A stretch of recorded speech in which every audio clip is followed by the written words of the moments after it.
പിന്നെ പിണറായി മന്ദബുദ്ധി.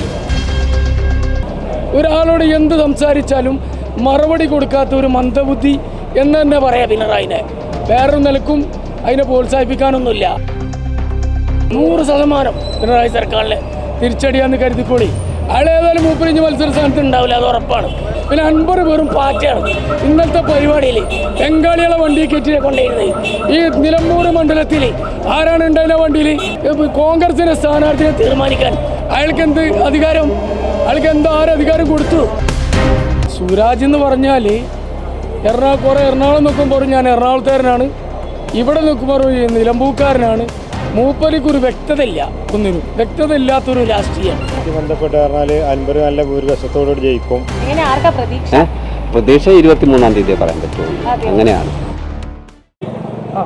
ഷൗക്കത്തിന്റെ തെരഞ്ഞെടുപ്പ് സംബന്ധിച്ചിട്ട് ഇപ്പോൾ അൻവറിന്റെ ഒരു തെരഞ്ഞെടുപ്പ് പ്രചരണവും കാര്യങ്ങളൊക്കെ ഒരു വെല്ലുവിളി പോലെയാണോ തെരഞ്ഞെടുപ്പിനെ ബാധിക്കുന്നത്?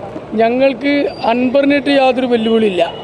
പിന്നെ സുരാജ് എന്ന് പറഞ്ഞാൽ വടകര ടീച്ചറെ കൊടുത്തിട്ടതിനേക്കാളും വലിയൊരു സ്ഥാനാർത്ഥിയായിട്ട് സ്വരാജിനെ ഞങ്ങൾ കാണില്ല. സ്വരാജ് ഞങ്ങളെ സംബന്ധിച്ച് ഇപ്പോൾ പറയുകയാണെങ്കിൽ ഞങ്ങൾക്ക് നല്ല അനുകൂലകരമായൊരു ട്രെൻഡാണ് ഇവിടെ ഉള്ളത്. ഈ ട്രെൻഡ് ഏറ്റവും കുറഞ്ഞത് 20,000-ന് മേലെ ഞങ്ങളിവിടെ വിജയം നേടും UDF. പിന്നെ ഷൗക്കത്ത് എന്ന് പറഞ്ഞാൽ എപ്പോഴും തുറന്നിട്ട വാതിലാണത്. അദ്ദേഹത്തിൻ്റെ വാതിൽ അടക്കപ്പെടാറില്ല.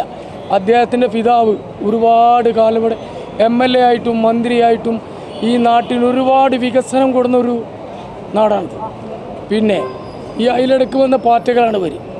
സുരാജ് എന്ന് പറഞ്ഞാൽ എറണാകുളം നോക്കുമ്പോൾ ഞാൻ എറണാകുളത്തുകാരനാണ്, ഇവിടെ നോക്കുമ്പോൾ നിലമ്പൂക്കാരനാണ്. മൂപ്പരിക്കൊരു വ്യക്തതയില്ല, ഒന്നിനും വ്യക്തത ഇല്ലാത്തൊരു രാഷ്ട്രീയമാണ്.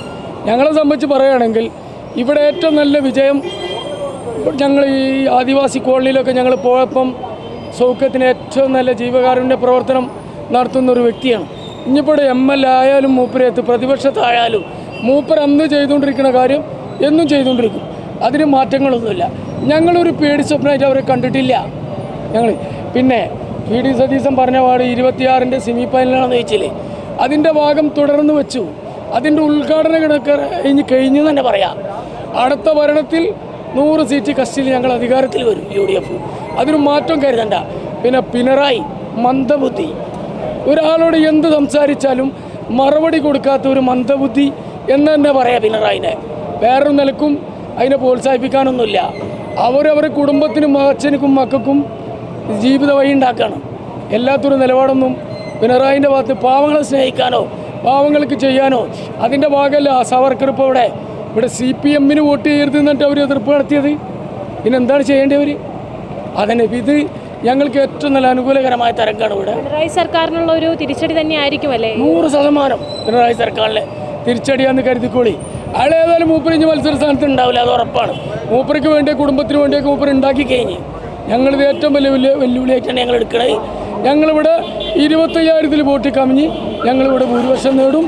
അത് നിങ്ങൾക്ക് റിസൾട്ട് 23-ാം തീയതി റിസൾട്ട് വരുമ്പോൾ നിങ്ങൾക്ക് ചരിത്ര വിജയം നേടുമെന്ന് നിങ്ങൾ ഉറപ്പിച്ചോളി. പിന്നെ അൻപർ വെറും പാറ്റയാണ്.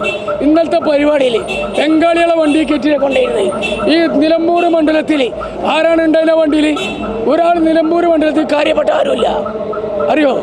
ഇവിടെ നിലമ്പൂർ വോട്ടവകാശമുള്ള 10% ആളുകളുണ്ട്. പിന്നെ അൻവറിനെ ഞങ്ങൾക്ക് പേടി സ്വപ്നമല്ല. അൻവറിനായിട്ട് ഞങ്ങൾ മത്സരിക്കണമില്ല. അൻവറിനെ ഞങ്ങളൊന്നും പറയണമില്ല. പിന്നെ അൻവറെന്താ പറഞ്ഞോട്ടെ? അൻവറിന് പേരിന് ഞങ്ങളായിട്ട് ആ പിടുത്തം നല്ല നിലയ്ക്ക് പിടിച്ചു പോകാമെന്ന് പറഞ്ഞ് മൂപ്പര് വന്നിട്ട് മൂപ്പര് കോൺഗ്രസിൻ്റെ സ്ഥാനാർത്ഥിയെ തീരുമാനിക്കാൻ അയാൾക്ക് എന്ത് അധികാരം? അയാൾക്ക് ആരധികാരം കൊടുത്തു? കോൺഗ്രസിൻ്റെ സ്ഥാനാർത്ഥിയെ തീരുമാനിക്കാൻ കോൺഗ്രസിൻ്റെ ആളുകളുണ്ട്. മൂപ്പര് വന്നപ്പോൾ ഞങ്ങൾ എതിർത്തില്ല. പിന്നെ മൂപ്പരിക്ക് ക്ഷമയില്ല, മൂപ്പരിക്ക് അധികാരമോഹമാണ്. ഇത്ര മാത്രമേ ഞാൻ പറയുന്നുള്ളൂ. തെരഞ്ഞെടുപ്പ് എങ്ങനെയാണ് നോക്കിക്കാണുന്നത്? തെരഞ്ഞെടുപ്പ് എല്ലാവരും ശക്തമായിട്ടാണ്, സ്ട്രോങ് ആയിട്ടാണ്. വാശിയേറിയ മത്സരം. പ്രതീക്ഷ 23-ാം തീയതി പറയാൻ പറ്റുള്ളൂ. അങ്ങനെയാണ്. ആർക്കെങ്കിലും ഒരു തുടിപ്പുണ്ടോ നിലമ്പൂരിൽ? ഷൗക്കത്തിനാ തുടിപ്പ്. അല്ലാതെ അൻവറൊക്കെ ഒന്നും പറയാൻ പറ്റൂല. 23-ാം തീയതി പറയാൻ പറ്റുള്ളൂ. ശരി. എന്നാലും ചേട്ടന്റെ മനസ്സിൽ ഷൗക്കത്താണുള്ളത്. ഷൗക്കത്താണ്. ചേട്ടാ, ഈ തെരഞ്ഞെടുപ്പായിട്ട് ബന്ധപ്പെട്ട് എന്താണ് ചേട്ടൻ ബന്ധപ്പെട്ട് പറഞ്ഞാൽ അൻപർ നല്ല ഭൂരിപക്ഷത്തോടുകൂടി ജയിക്കും. പിന്നെ ഈ കവളപ്പാറ പ്രശ്നം അതുപോലെ വയനാട് പ്രശ്നത്തിലൊക്കെ കാര്യമായിട്ട് കവളപ്പാറ, അതായത് പോത്തല്, അവിടെ നല്ല അധ്വാനിച്ച് മൂപ്പര് കള്ളിത്തുണി തലികെട്ടൊക്കെ കെട്ടി രാവും പാലില്ലാതെ നല്ല അധ്വാനിച്ചിരിക്കണം മൂപ്പര്. അപ്പോൾ അതുകൊണ്ട് ജനങ്ങൾക്കൊക്കെ ബോധ്യപ്പെട്ടിരിക്കണം. അപ്പോൾ നല്ല ഭൂരിപക്ഷത്തോടുകൂടി അൻവർക്ക ജയിക്കും.